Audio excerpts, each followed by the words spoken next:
So basically what happened, they announced, Sexyy Red. How many chat? Are you guys fans of Sexyy Red? Are you guys familiar with Sexyy Red? Do you know who Sexyy Red is? Were you looking forward? Was she a draw? Did she make you want to tune in? These are the questions that I need answered. For me, I was excited because she's big enough to where it's like, they could have put her on the main roster as far as like on a pay-per-view, she could have appeared and it would have been awesome. They could have brought her out like at the Battleground pay-per-view itself, and it would have been, or a PLE event itself, and it would have been awesome. You know what I mean? But the fact they did it on NXT kicks ass. You know what I mean? I thought that was a good move, and just her appreciation. She seemed knowledgeable. She seemed comfortable. She seems like a real wrestling fan, and that's what I really appreciated about it. Carlos Bravo says HBK writes a coherent show. I don't love all of it, but I feel like everyone gets a chance to really shine. He's probably the best booker at the moment. Yeah, and he absolutely puts a highlight on like women's talent, like female pro wrestling talent, and WWE is for sure the leaders of that, but more importantly, like he is on the forefront of that. Like he will go down in history as like one of the most important figures in women's pro wrestling history, and HBK is just killing it, man. And I have it in the bookmarks. HBK after this NXT, which just blew me away how good it was. And Dynamite is starting here, guys. Don't worry, we're talking about Dynamite as well. But here, let me share this. So HBK, he changed his profile picture literally to this right here, dude, of him cooking. Like, this is just hilarious to me. It's here. We got to drop him an air horn. No doubt. Who's getting celebrated? The CEO. So I want to talk about this too. AEW fumbled so badly by putting the belt on Sasha, and it just shows you that like he values WWE. Like he doesn't, like they had Willow, she's their star, the crowd was behind her, yet he goes with Mercedes because he doesn't know how to book properly. Whereas HBK is chefing in the kitchen, he's banging on them pans in the kitchen, mama, and he's telling everybody, look, this is how you book women's wrestling. This is how you get invested in our talent. This is how you bring in an outside talent like Jordynne Grace, which we're about to talk about. And this is how you do that and get people excited for that type of situation while still keeping your talent looking strong. So we head back over to Bleacher Report. Again, we're going to sort of breeze through this a little bit. But Sexyy Red comes out with Ava Raine, or just on her own accord, rather, introduced by Ava Raine, the Rock's daughter, and she shows off the NXT Women's North American Championship. It was awesome. It was money. It was great. And then I was like, hopefully this isn't all she does on the show. And it wasn't all she did on the show. She did a lot more on the show involving with like Trick Williams. She was in the main event segment, I believe. Yeah, it was the main event. Yeah, because what happened basically was, I want to play it, but I don't want to get in. I will be hosting Battleground. So she's hosting Battleground. She gets invited to host Battleground. She unveils the belt. It's a beautiful title. She's twerking. Booker T's losing his goddamn mind the entire show, dude. So here, we're going to listen to Mercedes Monet's promo as we talk about, she's saying, say hello to your CEO and new TBS champion. The crowd's trying to say it along with them because they're marks, and this isn't like a catchphrase. This is so cringe.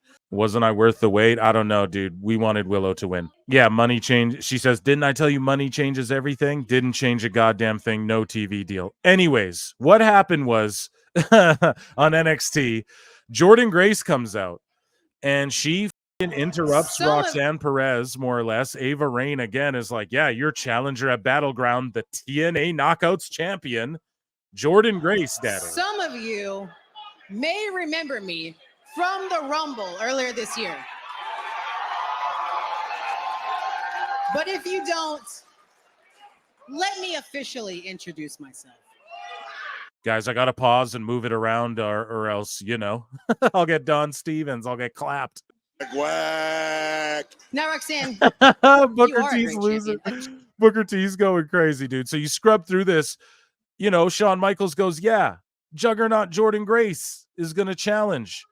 So I'm sitting here going, what happens, right? So Jordynne Grace later in the show, she gets a match booked. So next week, she's got a match. So now they're making NXT and TNA must-watch TV, dude. I wouldn't be shocked. Like when NXT goes to the CW, they're going to start beating AEW in the ratings with AEW's own people, which we're going to get to. I'm jumping all over the place here, but something else crazy happens in the night. So, but Jordynne Grace, she's going to have a match and win, obviously, on NXT TV next week. What the fuck? And then at Battleground, she's not gonna win the NXT title, is she, chat? Is she? I don't know. If she did, I wouldn't be mad. Like, that would be fucking crazy if she's going back and forth TNA and NXT with the belt. That would be insane. I don't think they would do that. So Roxanne gets a Weasley heel win, but then how? Is that because somebody fucks her over, an NXT star? So then Jordynne goes to TNA, and then an NXT star challenges her on the next TNA pay-per-view. Guys, are you guys following what I'm saying? Like, is this how they get there? Right? So then Jordynne's focus is off Roxanne Perez. It's on whatever heel attacked her that's an NXT star, and then that NXT star can go do, like, what's the next TNA pay-per-view? And TNA loves Vegas. WWE setting up their residency there. The next Battleground is in the Apex. Hello. Putting connections together. I'm getting to the super chats, guys. Just give me a second. I'm on one right now. Let me get this off. I don't know. This is just awesome. I'm popping for this right now. Sky Blue just evil heelishly attacked Mercedes from behind. This is all the women's division ever is. It's just woman comes out, woman gets attacked. In AEW, it's woman comes out, woman gets attacked, woman saves woman, women have a tag match. Woman comes out, woman gets attacked, woman saves woman, women have a tag match. That's what it is every fucking time. Too many people, the lights go out. Nobody gives a shit. Meanwhile, you look over at this. We got Roxanne Perez, who I'm like, damn, her title reign, she deserves that belt. She's doing good heel work, but it's not really for me. But then, goddamn, you just interject right when I'm like, damn, dude, you know, even though Trick Willie's on top, NXT's kind of in a lull. You just fucking inject Jordynne Grace into the mix, making TNA and NXT both must watch. Like, I have to watch both shows this week. I know TNA's probably pre-tape, but it's just like, I gotta keep up with what's going on now, right? And so, we move along. Lola Vice just doing incredible work. She's fighting in like a underground match, like an MMA style match with Shayna Baszler, whatever. It's in the Apex. The Young Bucks and Okada and them are pulling up. This guy's in a fucking short bus again. Not surprised. Jack Perry's short bus. So we get Lexis King. You move along, right? You move along to the very end of the show, and Sexyy Red comes back out. She's shaking that thing, dude. Booker's T's losing his mind. Oh, this is like the same clip here where she reveals the belt. But anyways, so what happens is, so we see a TNA talent. A lot of people, we talked about All Ego, Ethan Page on PWT. He worked Marv, the movie monster. If you guys don't recall, he worked him with that little crying sob story promo. And what happened was Trick Williams wins the match with Javon Evans, and Lash Legend comes out. I believe that's her name. And she's all in love with Trick. And then Sexyy Red's out there.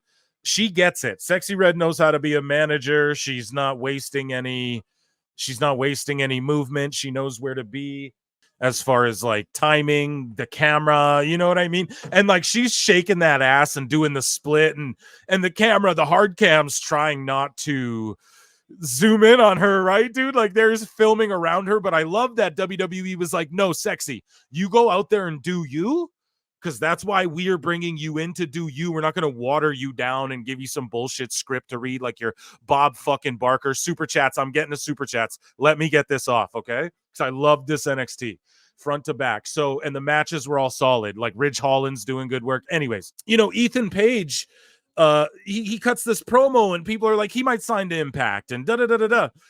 all of a sudden, Sexyy Red's doing her thing. Sorry to bring it back. And WWE's like, do your thing. That's why we're bringing you in. And they just ratcheted up NXT in the best way, in the best way possible. The match ends. Sexy dips out. And then like Trick Willie's chilling. And then fucking out of nowhere, he gets blindsided. All ego Ethan Page is stomping him out. I'm watching going, holy shit. But I'm super happy for this. Like, this is awesome. I said it before. He was so underutilized in AEW, and I was like, damn, maybe we get the North brought back together and put back together over in TNA, like Josh Alexander, Ethan Page. Maybe they feud. Maybe, who knows, right? Like, I was like, but yo, both of those guys in WWE would be awesome. And I think I said Ethan Page, I could even see him just being a main roster guy right away, who's just like a mid-lower card guy. And if he's happy with that, he's happy with that. Cool. But no, dude, he comes in, attacks Trick Willie, holds up the belt, and then the crowd, people online are saying the crowd was chanting, "Who are you? Who are you?" I don't think so. I think they were chanting, "All ego, all ego." That's what I heard. Now, if I'm wrong, chat, tell me in the chat. Okay? Tell me in the chat if I'm wrong. I'm getting the super chats right after this. So here's everything I sort of explained. I'm going to scrub through this so I don't get pulled. So, right, we scrubbed through this.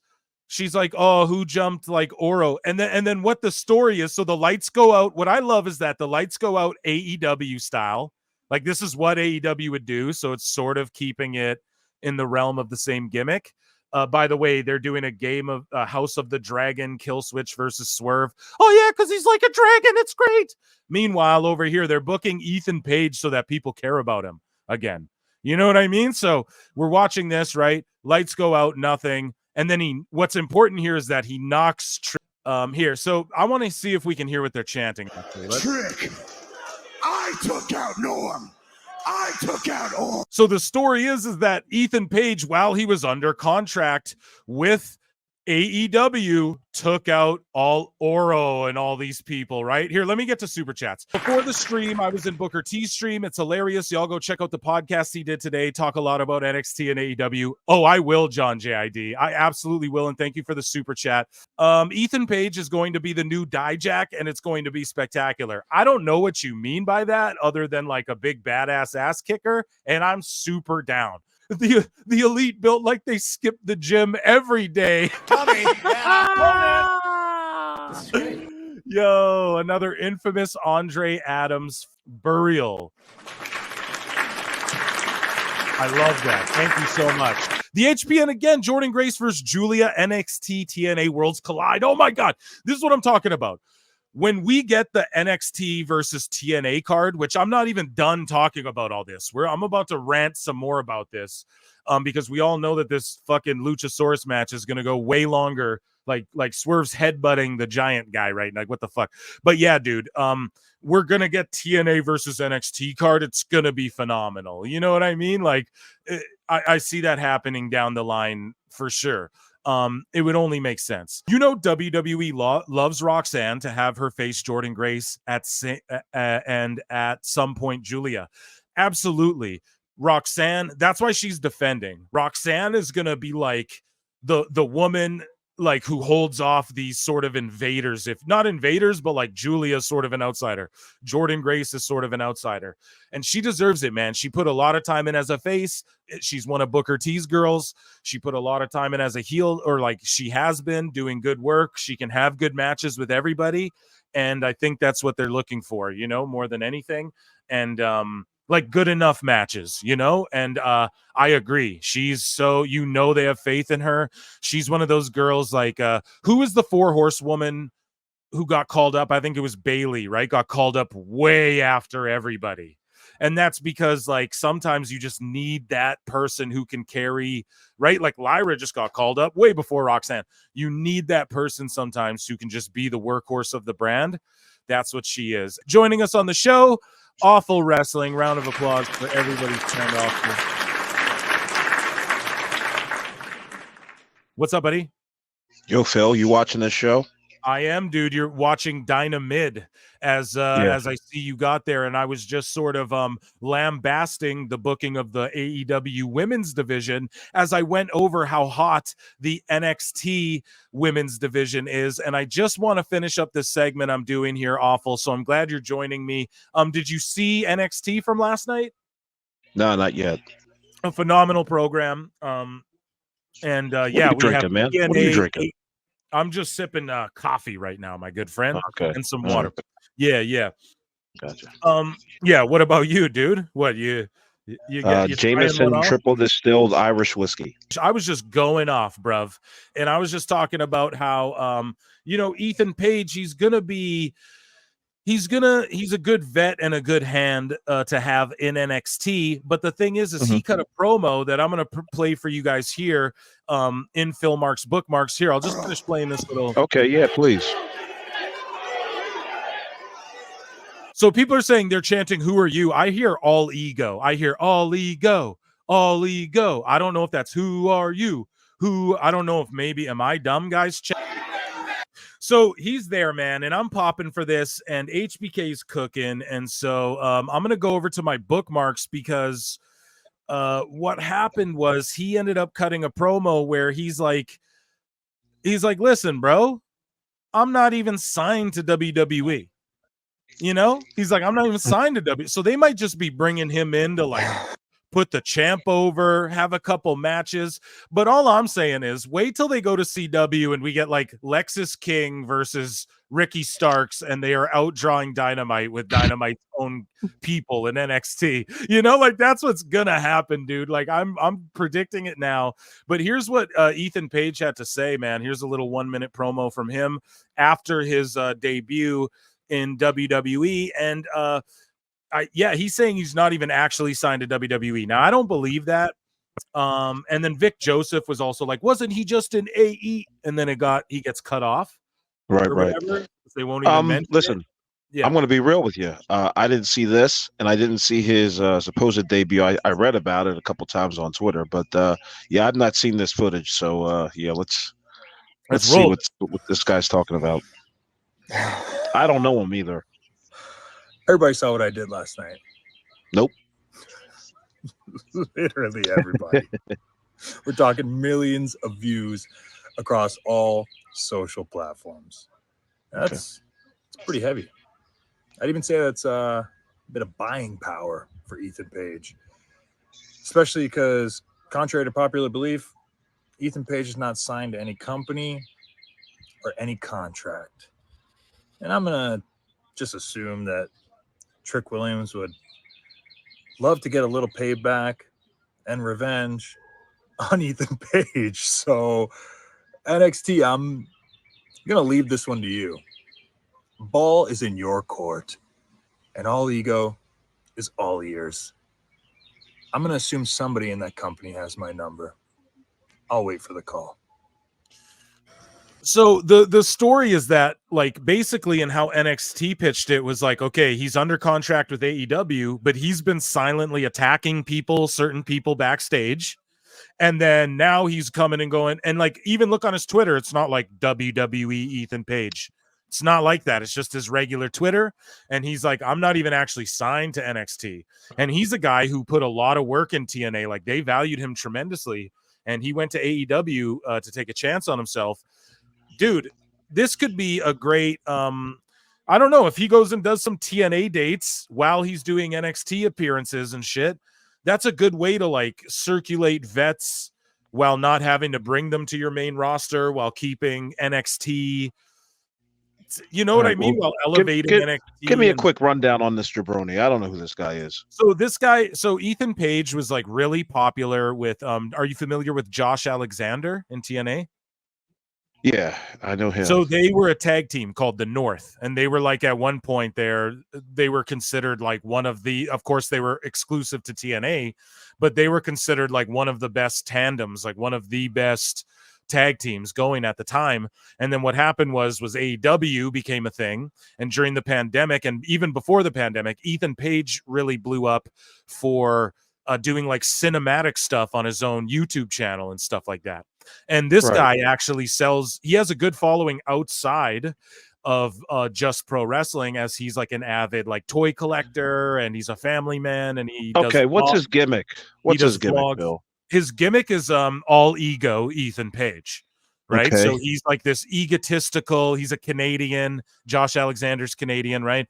And he's just like this egotistical, it's nothing like overly unique or new or anything, but he's just sort of like this arrogant asshole. In AEW, it was sort of like, I'm betting on myself. That's what all AEW shit is. So give it time to develop that character. But you're telling me what to do? Give it time. Yeah. I'm just asking questions here. He was just like a Canadian. Him and Josh Alexander were like the Canadian fucking version of like American. What's the team name? Team Angle.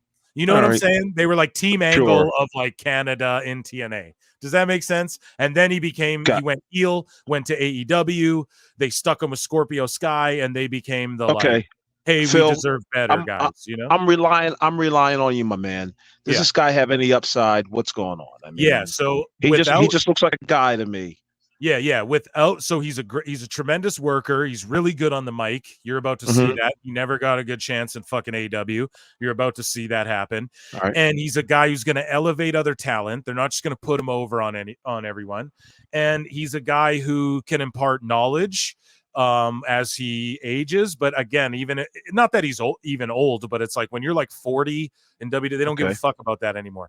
But what it is with Ethan Page is that I just think he's a guy who can help elevate people and will bring eyeballs because of the fact that, as I was saying, he has a decent following outside of just wrestling, although it is wrestling adjacent, but he's like an avid toy collector. He vlogs. He sells his own action figures, outsell like Chris Jericho AEW figures and shit like that. You know what I mean? Like the ones he does on his own time.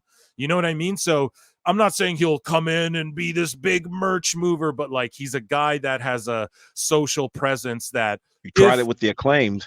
If they bring him in and then he fights Trick and loses to Trick and then does appearances in TNA and NXT, I think that could elevate both shows. And you have to understand TNA has Endeavor has a vested interest in TNA as much as they do, not as much as they do in WWE, but a lot. All right, well, I'm willing to give Mr. Ethan Page a chance. Thank you for the super chat. To see what's going on. You should. And the big thing here is that he's going to heel good. He's going to force Trick to step it up on the mic. It'll impart some knowledge, a little bit of veteran work. What you're going to see, Awful, is you're going to see this guy, Ethan Page, who you didn't hear about, who got stuck on fucking Ring of Honor, who is underutilized, who bet on himself, who left TNA as part of one of the hottest tag team acts and left TNA to go to AEW to bet on himself. And then Josh Alexander stayed in TNA, you know? And then they made him the world champion and rolled out the red carpet for him. All ego went to AEW to bet on himself. They just one of Tony Khan's toys. You're about to see the reason I'm putting him over so hard. You think Shawn Michaels doesn't see what the fuck I'm saying about this guy? You know, he sees it. He's going to bring him in. We're not going to sign him to NXT. He's not going to be a main roster guy. He'll come in and he'll rotate this territory, bro. They're bringing it back to what wrestling used to be, bro. And that's what WWE's doing. And that's what AEW was supposed to do that they never fucking did. And it's hilarious that now HBK and Triple H got control. And DX is like, no, dude, this is how you do it. You know, like we're going to rotate people in and out of the territory like Ethan Page. And he says it, I'm not signed to any contracts. So I think that was a great booking. I thought it was awesome to bring him in. He's not brought in to get ratings and who's this guy and holy shit. It's not that, but it's reminiscent of the black and gold era where out of nowhere, undisputed era attack everybody. And you're like, half the crowd's going, who the fuck are these guys? And the other half are going, it's Red Dragon. I don't know, man. Once they go to CW with this, and then also, it should be noted, right? Where does TNA air? Access TV. Where's Battleground airing as well? Access TV, dude. And it's from the Apex. Endeavor streaming picked up TNA. It's all, I told you guys this a long time ago. I was like, Natty Neidhart. So her contract's coming up. She is going to go wrestle Jordynne Grace and shit in TNA, though. Watch. Watch it happen. I'm telling you guys that's what's going to happen. Because when her contract comes up, she's not going to renew it right away, but she's never going to leave WWE. Think Natty's going to what? Go to AEW? Like, come on. No, dude. Her husband works in WWE. Fucking she's going to stay in WWE, but is she going to go do some TNA dates? Yeah. Like, why wouldn't she? And and sorry if I'm playing spoiler here, but that's what's going to happen. And we're going to see more talent doing that. Now, it's not just going to be like all out talent swap. Let's fantasy mark book every fucking crazy match that could ever have. It's not going to be like that entirely, but we are going to see, like, we're seeing them tweet it out. So we might as well transition into that. I think I bookmarked some of them. We're seeing like, so here it's reported, the word backstage at tonight's NXT was the Knockouts champion Jordynne Grace appearing tonight at Battleground next Saturday will not be the only WWE and TNA collaboration in the days ahead. The belief is that there will be some sort of NXT representation on future TNA events and programming as well. For sure. Don't be shocked if we don't see TNA emanate from the Apex once that happens. Here we go. Yeah, everybody's smiling about it's Jordynne Grace. Yeah, she shows up. Music hits. People like, she got a huge big pop though when she did come out. The crowd was like, whoa. But yeah, we're starting to see people tweet out, like Drew McIntyre, one of their biggest stars, tweets out like, I can go there too. Like, he tweeted out a picture of himself as TNA champion. It was yeah, so the door's open now, huh? And then we had like the MSK guys tweeting out like, put us together one more time. Like, that one dude got fired from NXT because he had allegations that I guess were like proven false or whatever. And they were just like from like a girlfriend. It wasn't like he did some like Gable Steveson level shit. It was just, or allegedly, right? It was like he did some, like this girlfriend just accused him of shit or something. And then, so he's back in TNA with his old group that was like all a group in NXT or whatever. Either way, but John JID says WWE will bring more weekly viewers to TNA overall. Exactly. And they want to build that up. Why? Because now Endeavor has actual financial vested interest in TNA. And this is actually smart on behalf of WWE on so many levels. Like, this is so smart for them because then they can develop talent. Like, there's talent who went to AEW also that maybe shouldn't have from NXT, where it's like, well, they could just go to TNA, work that greenness off, and then fucking come back to NXT and then come back. This is just this is a working relationship and we're going to see it with Bloodsport more and more as well. DK Murphy for $5 says, how long before Marigold and Noah start a streaming deal with Endeavor? Fuck, dude. I don't know, but look for this stuff on Netflix, man. Like, Netflix is really, there's a bid, not a bid, but they are really pushing heels as well. Watch, they're gonna roll that out really hard. They want a third season of that really badly. I know that to be true, and they want that pro wrestling content on there. So I'm not saying they're gonna go all out Mark fucking, you know, they're not going to go all out Netflix, but like, oh, it's this, but like, don't be surprised if they have like a section you go on of Netflix where it's like wrestling 24/7, because when Japan runs shows in the middle of the fucking night, and then you have the library, and then they can air maybe old WWE Network shit like Swerve, or you know, all those shows like Legends House, they can air that shit. So they're gonna have a lot to do there. Here's the thing, right? So even Jeff Cobb, like, obviously he's working the kayfabe, but Jeff Cobb's like, funny, New Japan guys have to go through a gauntlet match, but those dorks can just say what they want at our biggest title and it gets granted. Even Stevie Wonder can see how stupid that is. So even though it's like a fucking joke, and he's like working, he's still burying the fucking AEW booking and Tony Khan and shit. And then we have like the dirt sheets, because I want to transition into what you were talking about before, but just first, like, we have the dirt sheet. Here's Corey Brennan of Fightful going, the way some people on this app act when a wrestler jumps from WWE to AEW or AEW to WWE makes me lose faith in humanity. I assure you, you're not actually part of the team. And then I quote tweeted and I was like, dude, meanwhile, you spent Sunday night, and this is true. Meanwhile, you spent Sunday night breaking down why people are stupid for not understanding the mechanics of a fire stunt at AEW Double or Nothing. That's facts. Go on this guy's Twitter, and he's, oh, you're stupid.